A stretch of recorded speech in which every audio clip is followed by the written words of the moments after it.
देखो साथियों, हम पढ़ रहे थे जलवायु। आज पढ़ते हैं जलवायु का ऋतु वर्गीकरण। जलवायु का ऋतु वर्गीकरण देखो, फर्स्ट है ग्रीष्म ऋतु, मार्च से मध्य जून तक है। अधिकतम तापमान ग्रीष्म ऋतु में ही होता है 45 से 50 डिग्री सेल्सियस तक। न्यूनतम तापमान रात्रि में 14 डिग्री से 17 डिग्री सेल्सियस तक होता है गर्मियों में। तथा ग्रीष्म ऋतु में यहाँ लू चलती है जिसकी स्पीड 120 किलोमीटर प्रति घंटा होती है। राजस्थान में आंधियाँ भी ग्रीष्म ऋतु में आती है। सर्वाधिक आंधियाँ श्री गंगानगर में तथा सबसे कम आंधियाँ झालावाड़ में आती है। इसी ऋतु में राजस्थान में वज्र तूफान आते हैं। ये जून जुलाई में आते हैं। सर्वाधिक झालावाड़ जयपुर में तथा सबसे कम बाड़मेर तथा बीकानेर में। यह दक्षिण पूर्व राजस्थान में ज़्यादा आते हैं। वज्र तूफान वो होते हैं जिसमें तेज़ हवाओं के साथ में बारिश भी होती है। यह आंधियों से अलग है। आंधियों में केवल तेज़ हवा चलती है, धूल भरी हवा, और वज्र तूफान में तेज़ हवाओं के साथ में बारिश भी होती है। देखो, हम पढ़ते हैं आंधियों की संख्या जिलेवार। किस ज़िले में कितनी आंधियाँ चलती है? तो हनुमानगढ़ में 24, बीकानेर में 18, जैसलमेर में 16, बाड़मेर में 13, चूरू में 12, जोधपुर 9, जयपुर में 6, कोटा में 5, अजमेर में 4 तथा चित्तौड़गढ़ में 4 आंधियाँ चलती है। दूसरी है वर्षा ऋतु। वर्षा ऋतु मध्य जून से सितंबर तक है। ये वर्षा ऋतु में 2 प्रकार के मानसून आते हैं, ग्रीष्मकालीन मानसून तथा शीतकालीन मानसून। ग्रीष्मकालीन मानसून को दक्षिणी पश्चिमी मानसून कहते हैं तथा शीतकालीन मानसून को उत्तर पूर्वी मानसून कहते हैं। ग्रीष्मकालीन मानसून की 2 शाखाएं हैं, अरब सागरीय शाखा तथा बंगाल की खाड़ी की शाखा। देखो, हम ये भी देखते हैं वायु दाब तथा तापमान एक दूसरे के विपरीत है। कैसे कि जब वायु दाब कम होता है तो तापमान बढ़ता है, और जब तापमान कम होता है तो वायु दाब बढ़ता है। वायु दाब कम, तापमान ज़्यादा, तापमान कम, वायु दाब ज़्यादा। ये एक दूसरे के विपरीत है। जिस स्थान का वायु दाब कम होगा तो वहाँ अपने आप तापमान बढ़ जाएगा। फिर है, देखो, ग्रीष्मकालीन मानसून की अरब सागरीय शाखा। अरब सागरीय शाखा, यह शाखा राजस्थान में सबसे पहले प्रवेश करती है।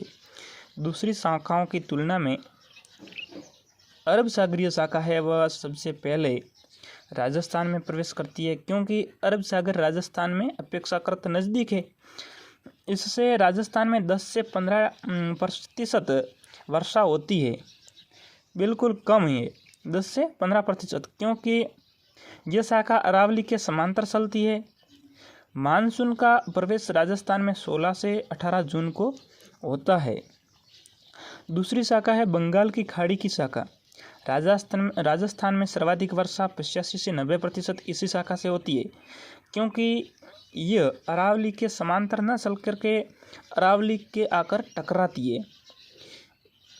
राजस्थान में पूर्वी भाग में ज़्यादा वर्षा करती है, हाड़ौती में सर्वाधिक, तथा इसे पूर्वया कहते हैं। बंगाल की खाड़ी की शाखा को पूर्वया कहते हैं क्योंकि ये पूर्व दिशा से आती है। फिर देखो, शीतकालीन मानसून।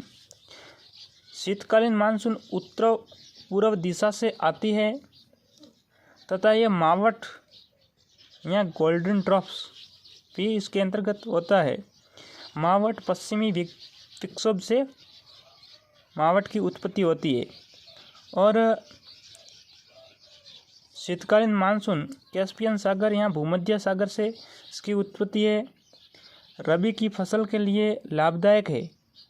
दिसंबर जनवरी में यह होता है। वर्षा मापने का यंत्र देखो, रेनोमीटर। रेन, इंग्लिश में वर्षा को रेन कहते हैं और रेन से सीधा रेनोमीटर। वर्षा वाला दिन, किस दिन को वर्षा वाला दिन कह सकते हैं? जिस दिन 0.25 सेंटीमीटर से ज़्यादा वर्षा हो उस दिन को हम वर्षा वाला दिन कह सकते हैं। भारत की औसत वार्षिक वर्षा है वो 118 सेंटीमीटर है। भारत की। और राजस्थान की औसत वार्षिक वर्षा 57.51 सेंटीमीटर। सर्वाधिक वर्षा जुलाई में होती है। राजस्थान में वर्षा के औसत दिनों की संख्या 29 दिन है। और सर्वाधिक औसत वार्षिक वर्षा वाला जिला झालावाड़ है, जहाँ पर 100 सेंटीमीटर वर्षा होती है, यानी 40 दिन लगभग। और बांसवाड़ा में 90 सेंटीमीटर वर्षा होती है, 38 दिन।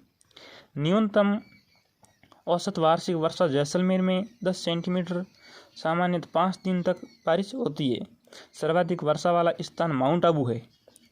स्थान की बात करें तो माउंट आबू 48 दिन, 150 सेंटीमीटर वर्षा होती है यहाँ पर। न्यूनतम वर्षा वाला स्थान सम, जैसलमेर में सम स्थान है, वहाँ न्यूनतम वर्षा होती है 0 सेंटीमीटर। वर्षा होती भी नहीं है, कभी कभार कोई हो जाए तो अलग बात है, बाकी सम में वर्षा नहीं होती है।